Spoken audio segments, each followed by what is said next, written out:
You're 15 months old when you first experience shame, and there's no words that go along with it.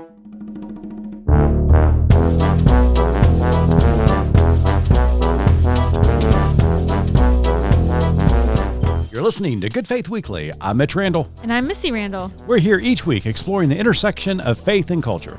We find people who stand up, speak out, and step forward. For inclusion, freedom, and justice for all. It's time for Good Faith Weekly. Brought to you by Good Faith Media. Welcome to Good Faith Weekly. On this episode, Missy and I are going to catch up. Then later on in the pod, we sit down with SC Nealy. SC's got a new book out titled Healing Sacred Wounds, A Guide to Overcoming Religious and Spiritual Trauma. It's a good pod, so stay tuned.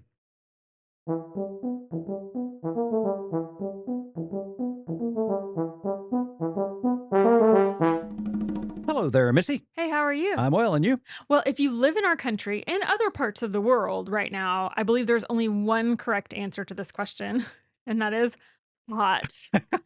It is hella hot. Hella hot, yes. Welcome, listeners. We are broadcasting live from the depths of hell. Indeed we are. And also it's hot. Yeah, so that's how we're doing. I know you got in the car earlier and said that the thermostat immediately read 114 degrees. It's so crazy. I mean, absolutely crazy. I don't think we're the hottest place in the country either. You walk outside and it just takes your breath away. It's just so oppressive. It feels like that moment when you're getting brownies out of the oven or whatever, and you open the oven, that just that heat that hits you in the face. And so that's kind of what it feels like being outside right now. But anyways. But hey, you'll be glad to know that climate change is not a real thing. But enough of that. Enough of weather talk. That's not exciting. Yeah, true. I just need to say that you are quite literally not pulling your weight here this week. Okay. So, I know. Last week was your birthday. It was. I made you a cake. Indeed you did. Thank you. And I am the one eating all of it. Still. Well, I've been out of town for a couple of days. It doesn't matter. No excuses, man. I am feeling so miserable, but also I cannot stop getting in the refrigerator to take a bite. I mean, you made an Oklahoma sheet cake. Excuse me? There is no such thing, my man. You made a chocolate sheet cake. I made a Texas sheet cake. All right, I'll give you that. Even I'm pretty sure the recipe that I have says Texas sheet cake. But anyways, it's definitely not an Oklahoma sheet cake. It is so good, though. It is so good, but I cannot stop taking bites out of it every time I walk through the kitchen. You've got to help me out because I'm feeling so nauseous, and it doesn't matter. It's like crack. I mean, it really is. It's really good, though. So thank you for making that for me. I appreciate it. Of course. I'm enjoying it as well. Indeed. So speaking of your birthday, yes, you've got kind of a funny gift that I want you to talk about. You must be talking about the wonderful gift that the boys are getting me still.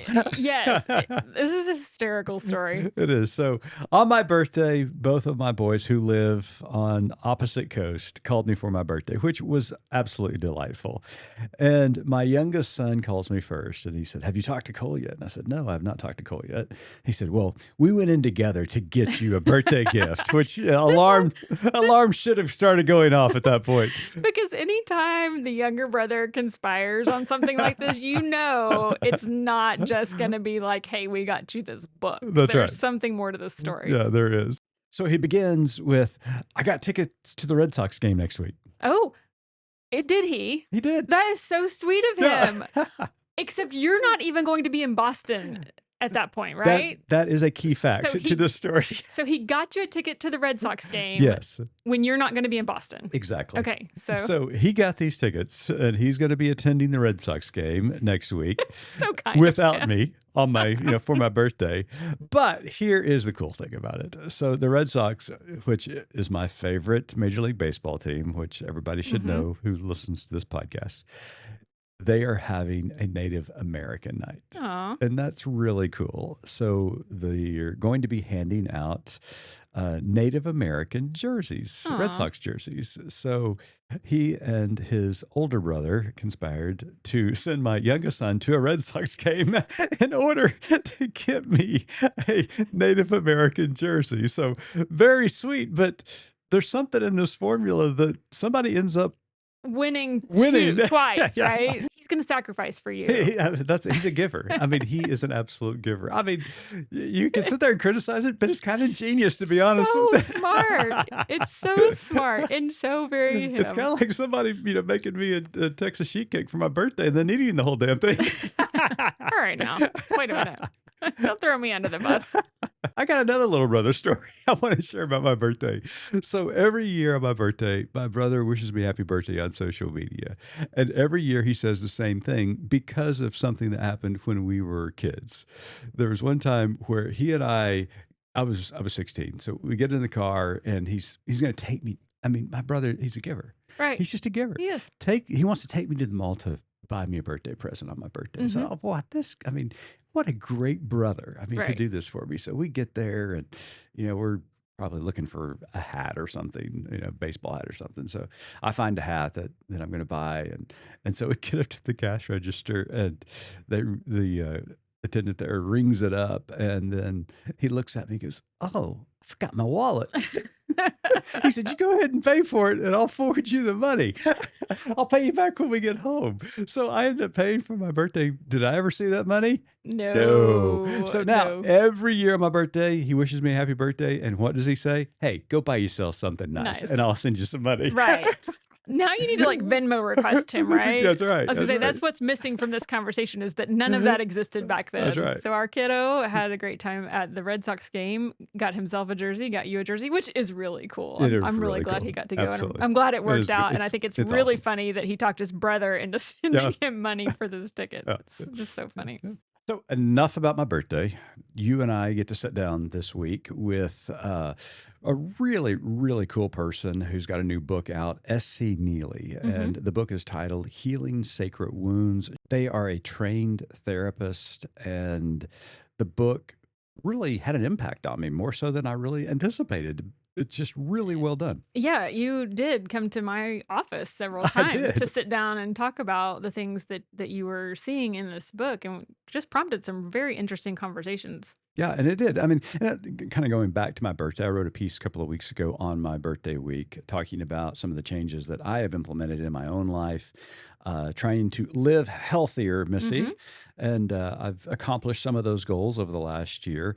But recently, I've been also trying to work on my mental health as well. And reading this book, coupled with a lot of things that I've been trying to work through mentally and emotionally and spiritually, really spoke to me in a variety of ways. Yeah, so you brought up something really interesting to me that we've kind of been chewing on a lot. It's the juxtaposition between a blank slate versus original sin. And the interesting thing is that you and I both studied in college a lot of psychology. I studied child development. You studied psychology, and we were both taught in college that we are born as a blank slate, right? And then your development is based on your nature versus nurture, all those things combined.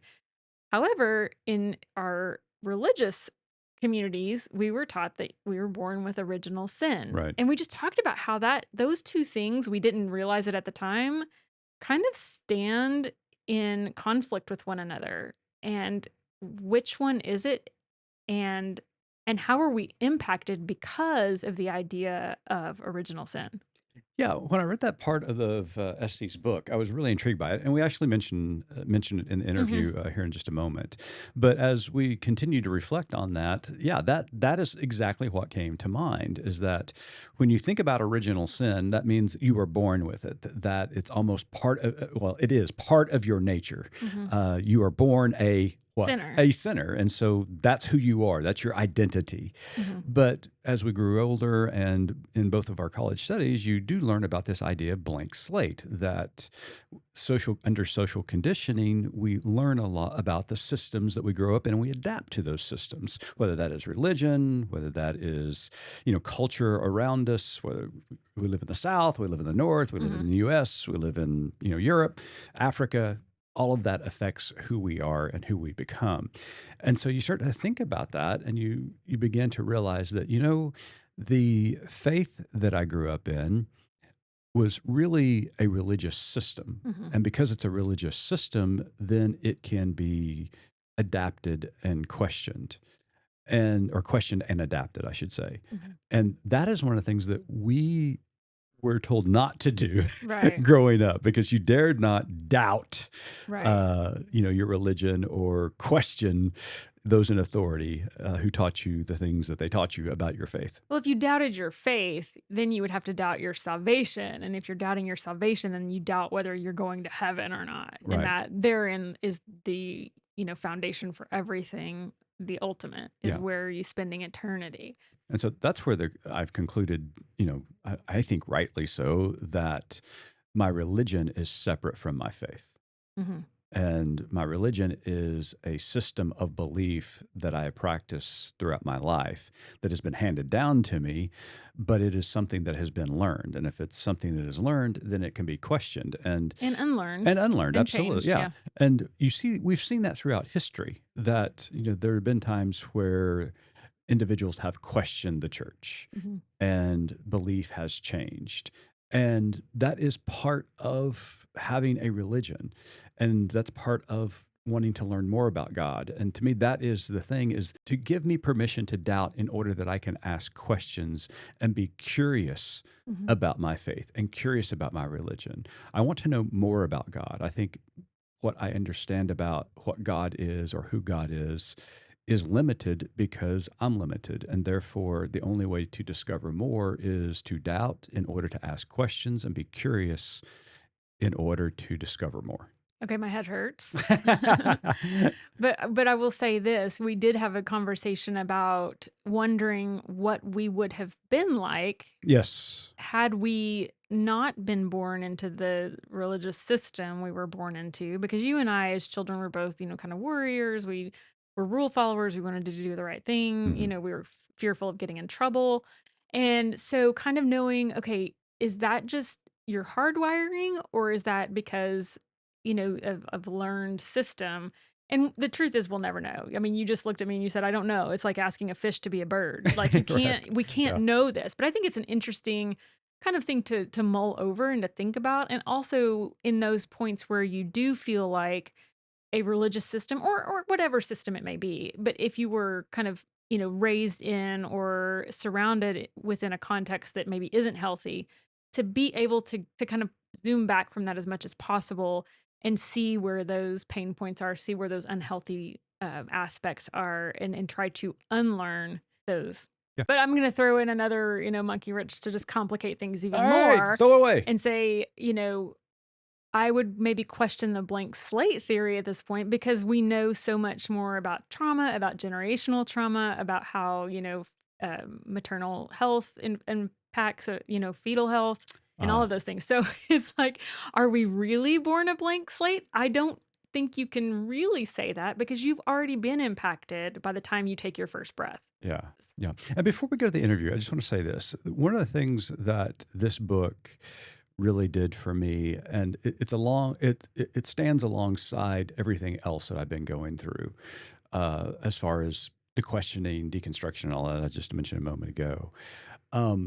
What it really did for me, it continues, and it's not just a one-time thing, it continues to expose how much my religious background impacted my life Mhm. and still impacts my life. And that's just very, very interesting to me. And I think once we're able to take ownership of that, Mhm. and not necessarily, shift blame to everything, but Yeah. just really to take ownership of it and to recognize it is what it is as far as its effect upon a person, then we can begin to really try to work on what that means and how we can use that, or to, in Essie's words, overcome it in order to try to find a more holistic approach to being human. And I like that kind of language. Right, because your goal is growth. Right. I think it's always growth. Like you said, you've been on a health journey, both physically and mentally. And if that's your goal, is to grow and expand your mind and your understanding or your curiosity of the world around you and of the divine, then that's what you have to continue to do, is Yeah. question those things that you once thought to be absolute truth. And then, maybe not. Yeah. Kind of like Phoebe said on Friends, at one time we thought the atom was the smallest living thing, and then they blew that up and all this other stuff fell out. That's So, right. Wow. You just threw out a Phoebeism there.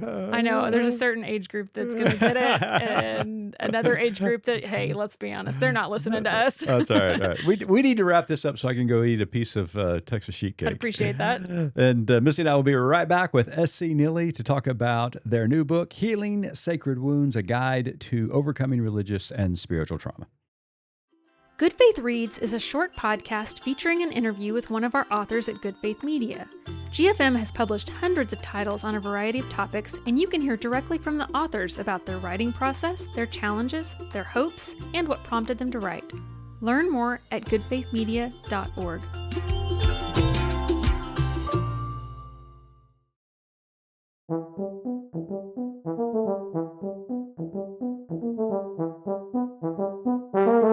Welcome back to Good Faith Weekly. On this episode, we've got a very special guest with us. SC Nealy is the founder of the LGBT Plus Counseling Collaborative. With over 16 years of mental health experience, Nealy holds a second master's degree in clinical mental health counseling. Their first is in forensic psychology. SC serves on the board of directors at Capital Pride and the Arlington County Community Service Board for the Department of Health. They were also named the 2024 Humanitarian and Caring Person Award recipient from the Virginia Counselors Association, the Arlington County 2025 Woman Person of Vision Award, 2025 Best LGBT Plus Owned Business in Washington, D.C., and are an NBCC Approved Clinical Supervisor. Good Lord. Earlier this year, SC released their book, Healing Sacred Wounds, a Guide to Overcoming Religious and Spiritual Trauma. SC, welcome to Good Faith Weekly. Thank you so much for having me. SC, welcome. Congratulations on the book. It is so well done and so informative. But before we talk about kind of the content, I wondered, because you do weave your story just beautifully throughout the book, which I really appreciate. I love being informed, but I also love to hear, a little bit of personal narrative. So I wondered before we start talking about the book, if you wouldn't mind sharing a little bit of your upbringing story and kind of how, your background led you or impacted you to pursue the work that you do today. Yeah, I would be happy to. Again, I'm SC Nealy, they, she pronouns. I grew up in a rural part of Virginia in what was like an evangelical cult. They certainly didn't call it at the time, but it meets all the criteria for that. And it was all the stereotypes that you would picture of like, I couldn't come here or wear pants. And, we were very immersed in a very specific church community and didn't have television or like outside media or anything like that, approved Christian books and worship music, all the things. And we were in that for some time before it imploded kind of on its own, which is pretty natural in cults. There's like usually narcissistic leaders and infighting that happens. And we moved to like mega church settings after that for quite some time. And that is a cult in its own way in different aspects that also continued to impact me as I grew up and grew older. And I experienced a lot of religious trauma and abuse in those settings, but also within my family and like complex PTSD from that. And so a lot of me becoming a therapist and wanting to go into the helping field was, also to help myself and figure out, why do I feel this way? Why do I think this way? What is going on with myself? And how do I help other people not feel the way that I feel? And I think that was also very much tied to my journey as a lesbian and feeling finally safe to come out after, 30 years of feeling that who I was sinful or wrong, or knowing that when I did come out, I would lose my whole family, which is exactly what happened. And so I think it was a very long process for me to kind of untangle my own religious upbringing, and I still am. I think I will be for the rest of my life. I think anyone would be. And so I got into this field accidentally, I would say, because specifically I was really focusing more on the queer population. I love working with the queer population as a therapist. And I just kept finding over and over again that the overlap with religious trauma was so heavy with this population specifically. Certainly is in other populations as well, but very, very intense for LGBT folks. And so when I just realized that overlap kept coming up and I looked at my own history, it just became something I was really interested in exploring further. And, I pitched this book for 5 years before Bloomsbury finally picked it up. I kept getting rejections from publishers saying religious trauma wasn't a thing. People weren't interested in this. It's not an individual thing. It like probably is just lumped in with other traumas. It's not about religion, right? All these different things. And I just kept seeing anecdotally in my therapy office and in my own life, like, no, that's not the case. This is really a thing. And, in the rise of Christian nationalism, we are finally embracing that more, that this is really a thing. And that now finally I think it's getting a little bit more of a spotlight of like, hey, this is a very specific type of trauma that has to be dealt with in a very specific type of way that can't be dealt with in the ways that we necessarily deal with other types of trauma. And so I'm just really interested in further exploring that and helping give people a voice for that and ways to kind of begin to work through it. I think, my thoughts with the book is that I hope it brings up a lot more questions than answers for folks, right? And that I think is what healing is like living more in the ambiguity and the questions and the curiosity.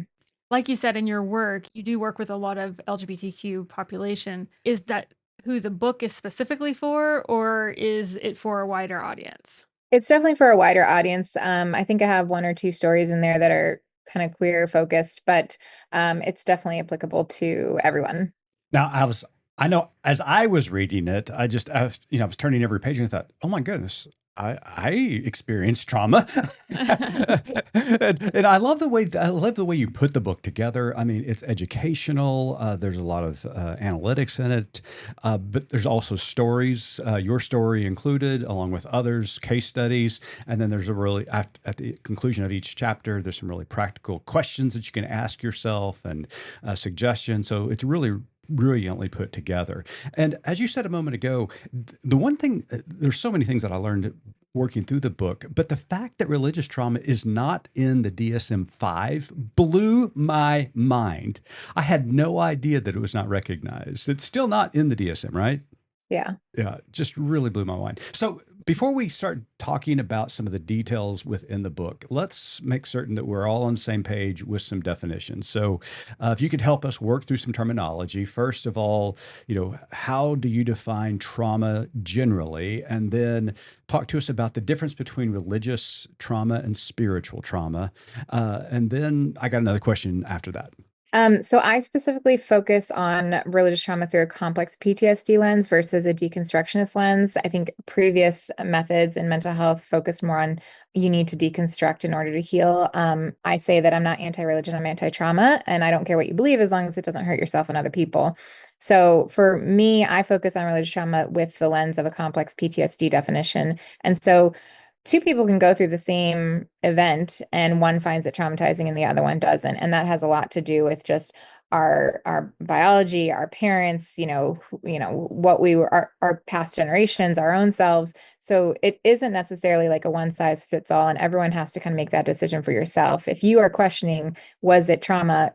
It probably was, right? So to just validate anyone who's thinking that. But the definition of religious trauma is basically anything experienced in a religious or a spiritual setting or with a religious spiritual person or event or anything like that, that leads to really overwhelming, disruptive, adverse effects for that person, whether it's their physical well-being, mental health well-being, social, emotional, spiritual, any of those categories.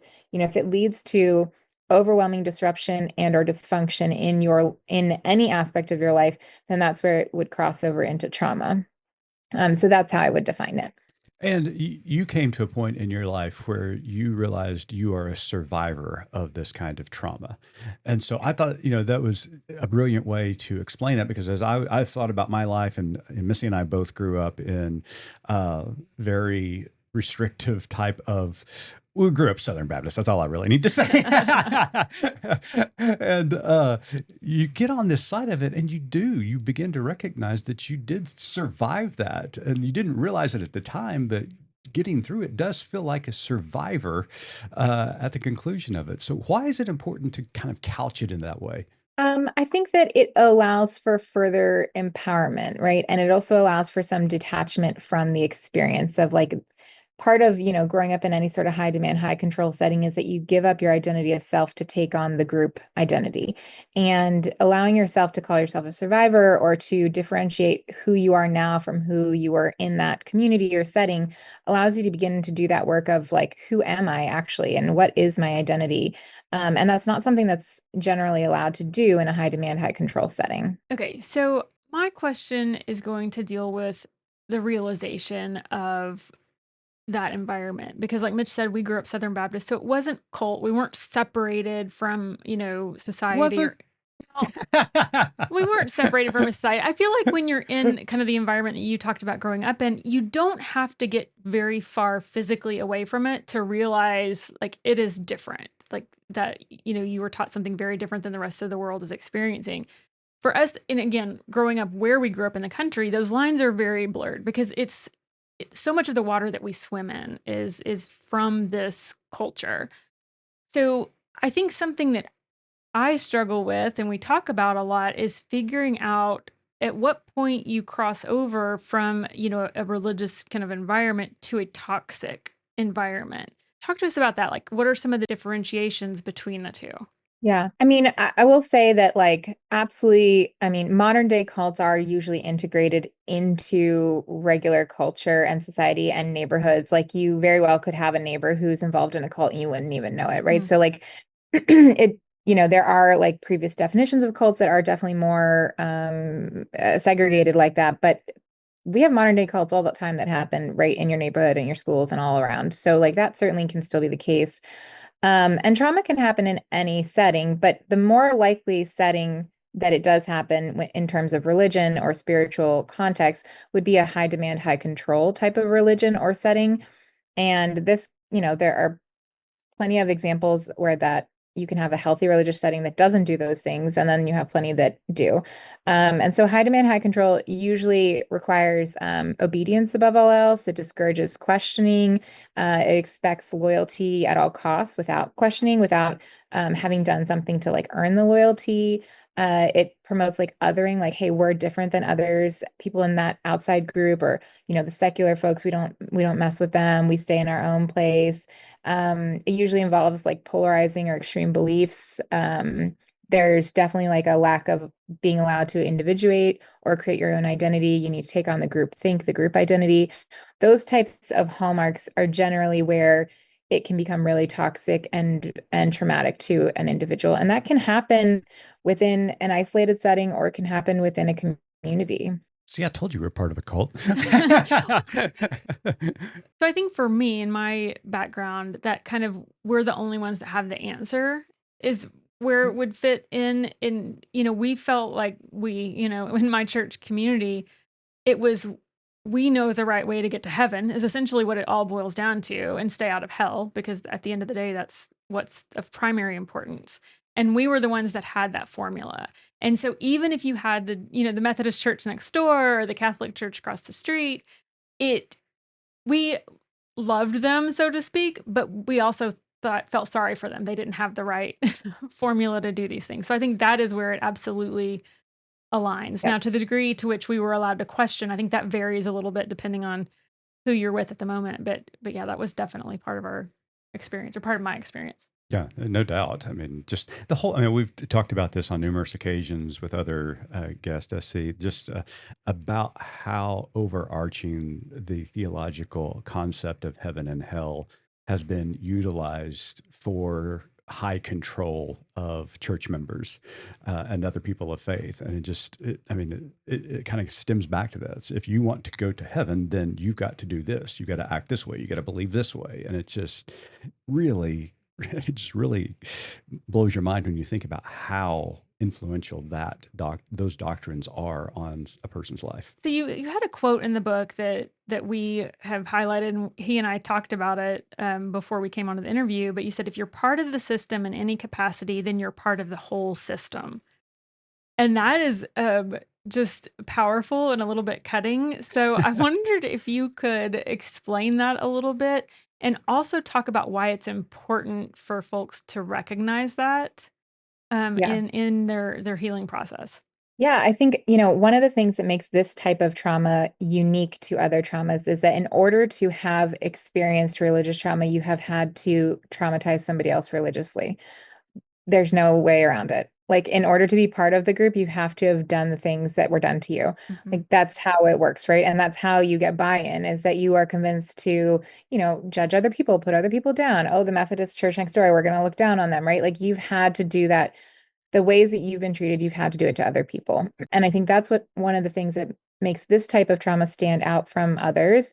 And it also is one of the things that's hardest to unpack for folks, because you have to acknowledge and accept and, find a way to hold compassion for yourself of like, I've been part of the problem. And if you choose to stay within a system, you choose to continue to be part of the problem. And that isn't necessarily a bad thing. There are things you can be doing to try to work against it. You're never going to be able to change the entire system, but every person who does a little bit helps a lot, right? Like, if we all did a little, it would do a lot. So you can certainly stay within the system and do as much as you can within your capacity to work against those oppressive pieces.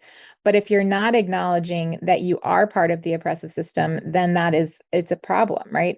If you're saying like, well, my church like has gay people in it, so I'm sure it's fine, right? But you're not actively making sure your leadership is making queer and trans youth and youth group feel accepted and loved, and you're not actively making sure that there are gender neutral bathrooms and that there are things like that happening in your church, then you are complicit in it. And, those are just some examples. That doesn't even stop at religion. We all every day are part of oppressive systems, right? Like, the three of us sitting here as white folks are part of an oppressive system that we're not going to change anytime soon. And so it's not necessarily about removing yourself from it or denying it, but more saying, I accept that I'm part of this, and what are the things that I can do to try and improve the system within what my limitations are as an individual. Because I feel like you look in that system, and again, I cringe often when I think about ways in which I participated in those things. But I think, okay, I was a teenager. I didn't know I was doing what somebody told me, but they were doing what somebody told them. They were doing what somebody told them. At some point, you have to just, okay, but it stops with me.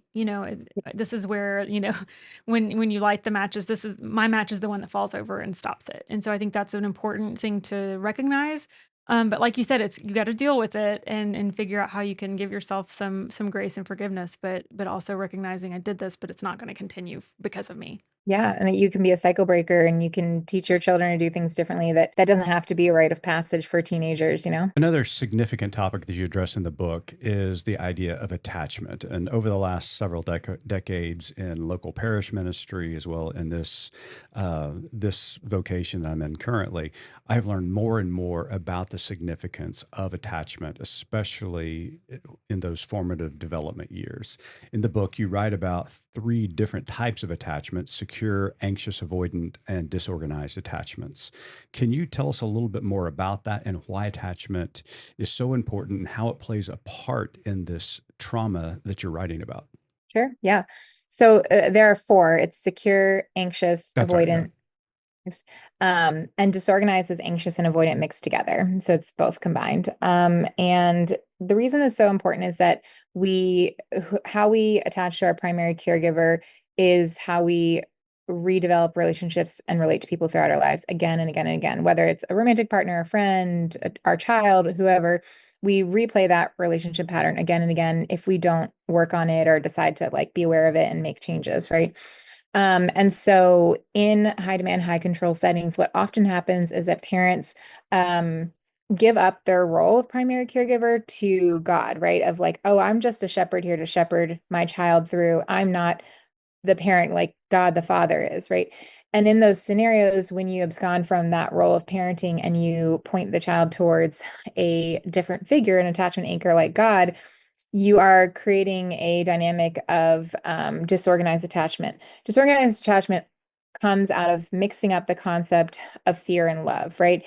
It's, oh, my parent who provides a roof over my head, who tells me they loves me, who is my way of staying alive, also scares me and yells at me and or physically abuses me or does some other thing or is emotionally neglectful or is emotionally reactive or whatever, right?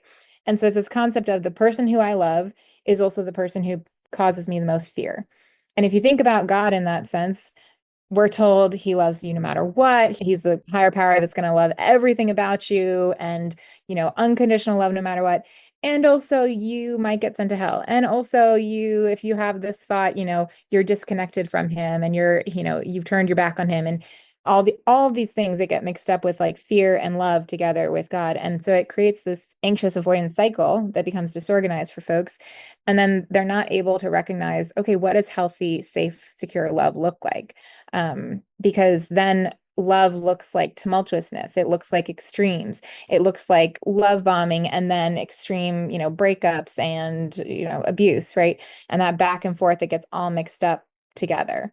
And that can be a really, really hard pattern to break. It is completely breakable, but it involves a lot of therapy to do so. It's not something most folks can just work through on their own, because attachment is a relational thing. And so you have to heal in relationship. And so you can do that in relationship with a healthy person, or you can do that in a relationship with a therapist. I thought that was just fascinating. So you also spend a lot of time talking about guilt and shame. Obviously, can't talk about religion without those two things. So touch on some of the important aspects of those things, and also fear, which you mentioned earlier, and how those things impact us and how to kind of define those. Sure. Yeah, so I talk a lot about how values-based guilt is important for us to have, right? It's like how we develop empathy, and you learn it, neurologically in normal childhood development. You learn it between 3 to 6 years old is when you learn empathy. You learn right, wrong. Oh, this doesn't feel good when I hit my sister, kind of thing. And you learn that values-based guilt of, oh, I did something that doesn't align with my values. Let me make a change so going forward I don't do that and I don't feel badly again. That's good. We all need that. In fact, more people I think need it in the world, right? But shame is pre-verbal, right? You're 15 months old when you first experience shame, and there's no words that go along with it. You can't talk your way through it like you can with, with values-based guilt, where you're saying, oh, I don't like what I did. Let me do something different. Shame has no words to it. That's why we can't solve it with words. We can't sit in our heads and intellectualize it and talk ourselves out of it. The only thing, shame is just an emotion. And because it's pre-verbal and because it's so formative at such a young age, it can happen. The only antidote to that is self-compassion. And that requires just gentleness and kindness and common humanity specifically. And the concept of common humanity kind of goes against a lot of doctrine and biblical principles of, particularly as you mentioned, like this othering of we know more, right? The entire premise of self-compassion, outside of like mindfulness, presentness, speaking kindly to yourself, the biggest premise of it is, how am I the same as everyone else? How am I just as flawed as everyone else? How am I experiencing the same things? How am I human? And when you are in some of those high demand, high control religious doctrines where you're taught to deny your humanity, really like literally deny the flesh, die to God, all of those phrases, you aren't able to learn self-compassion. And so shame can just then run rampant because it's an emotion that you then don't have the antidote for. So you write about the importance of kind of being your own advocate. And you pulled a quote from the book. You said, therapy isn't for everyone, and there are a lot of healing communities and spaces that can provide comfort to those working through trauma. Learning how to appropriately self-advocate for yourself in interpersonal relationships can be a lifelong journey for most, and it's very common for those with trauma to struggle with that balance. So as we've, alluded to, trauma and attachment, all these words that we're mentioning are making their way into common conversation and, common knowledge right now, which is a good thing as people start to recognize it. But if you're looking for a therapist, talk to us about what you should look for, the difference between trauma informed and trauma focused, because some of those things are really important as you're looking to do this work. Yeah, I mean, if you're specifically looking for like to work on religious trauma, I would recommend a therapist who specifically says that they specialize in that. There are like directories out there for religious trauma therapists that you can always look up. And I highly recommend any of those. It's one of those things of like, if you haven't experienced it or studied it specifically, then it's not necessarily something that you might get the same level of care with a therapist who's only done trauma work, but not religious trauma work. Because like I mentioned earlier, there are specific elements to religious trauma that are not the same as other traumas. And so if you can find one specifically that specializes in religious trauma, that would be ideal. And not necessarily, you know, like a pastoral counselor, a Christian counselor, someone who says that, but like somebody who truly has done their own work and is talking about it in a neutral way and approaching it from a neutral way. But, you know, the other thing that I say is like, you know, have a few consults with different people, try a couple sessions with people. It's like dating, finding a therapist. It's the right, you got to get the right relationship too. So it's okay if it's not the right fit at first, or if you're just not feeling it for whatever reason. And you can also tell your therapist that. You can say, hey, I'm not getting enough of this from you, or can I have more of this? Like, we hear that. We're totally open to feedback and are fine with it. So you absolutely can say that. I would be cautious, you know, I'd be cautious of some of the bigger venture capitalist type of therapy companies. Unfortunately, we've had experiences, like particularly for queer folks, where like conversion therapists will mark that they're like queer friendly and then trick a person into getting into their space and then try to do conversion therapy on them. So like that can happen also with religious trauma, where, you know, you can have a Christian therapist who's like, yeah, I work on religious trauma. Let me try to convert you of why you should still stay in the faith, right? So you have to be careful of like, and mindful and asking, you know, those questions to folks. And it'll never be perfect. But the thing I say is like, you know, anything broken in relationships is healed in relationships. So like if you don't have access to a therapist, or that's not something that you can do, find other healthy relationships in which you are able to create secure attachments with that person, where you're able to show up fully yourself, unmasked, and start to allow yourself to feel just safe in connection. And that can go a really long way for healing. Okay, I've got a question that's just been burning in the back of my mind. I'm going to go ahead and ask it. So I want to go back to the statement that you made earlier in the conversation, because this was part of my final question as well. And that is the statement that you made, that you're not anti-religion, you're anti-trauma.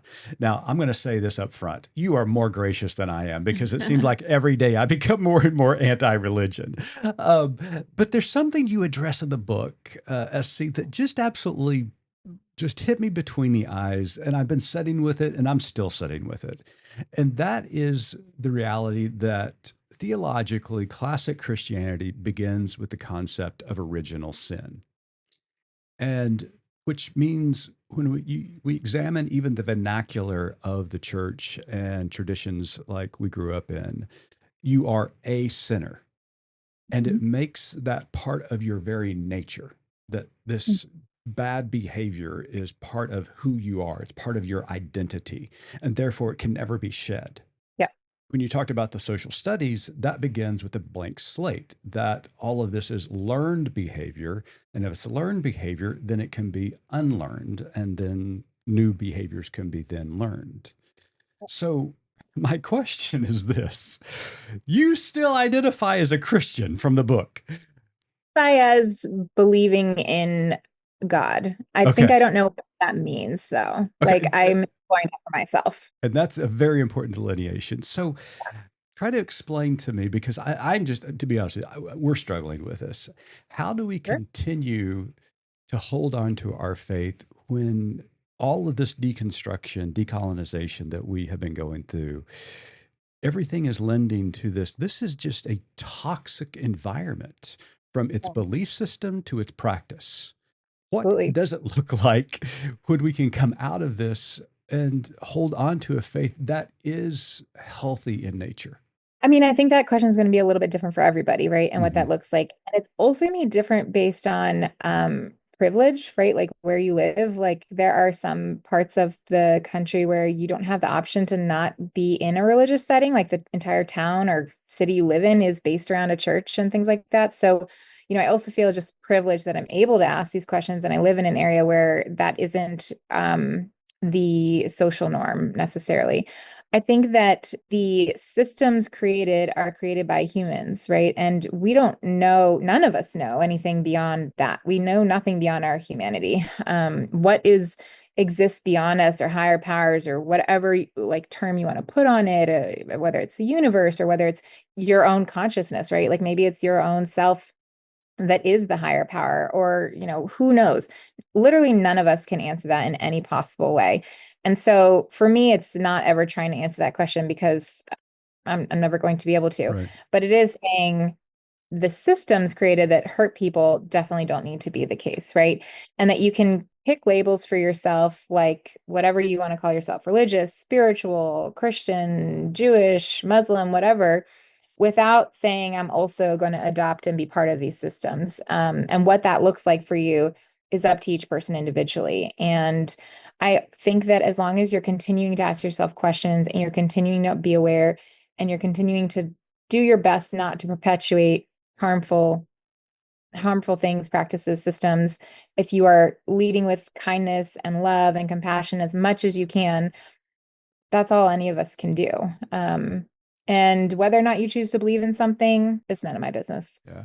And I love the fact you do emphasize in the book over and over again the importance, and you actually model that for us, the importance of asking questions, not only questioning the systems that you're in, but also questioning yourself. And out of questions, we learn and we grow. So kudos to you. That was just really, really well done.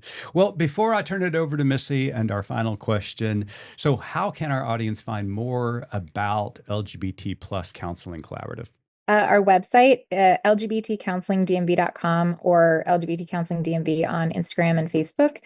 That's also where you can pre-order the book, which comes out in 2 days. So I'm very excited about that. And, any pre-orders and reviews online would be deeply appreciated. I'm online at SC Nealy on Instagram, and I post a lot about religious trauma and things like that on there. Well, make certain you do pick up the book, Healing Sacred Wounds, A Guide to Overcoming Religious and Spiritual Trauma. SC, thank you so much for being with us this week on Good Faith Weekly. But before we let you go, we got one last question, and Missy has the honor of asking it. So SC, as you know, our tagline at Good Faith Media is "There's more to tell." So in light of your work and our conversation today, what is your more to tell? My more to tell would be that I'm going to open a lesbian bar next year. That's what I'm going to do. In DC? Right outside of DC in Arlington. So if anyone wants to come, you can go to liliesdmv.com. We're currently fundraising to open it up. So I'm excited. We're definitely going to be there.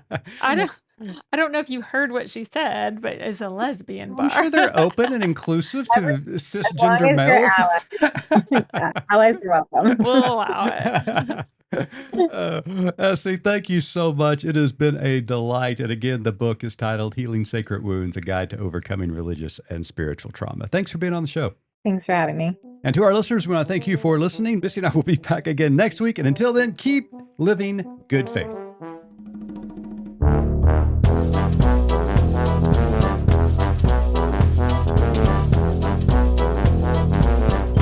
You've been listening to Good Faith Weekly, hosted by Mitch and Missy Randall. This weekly podcast from Good Faith Media discusses matters of faith and culture. Subscribe wherever you get your podcast and give us a like and a glowing review. We produce the podcast out of Norman, Oklahoma. Our music comes from Pond 5. And we're supported by listeners like you. Learn more about us at goodfaithmedia.org.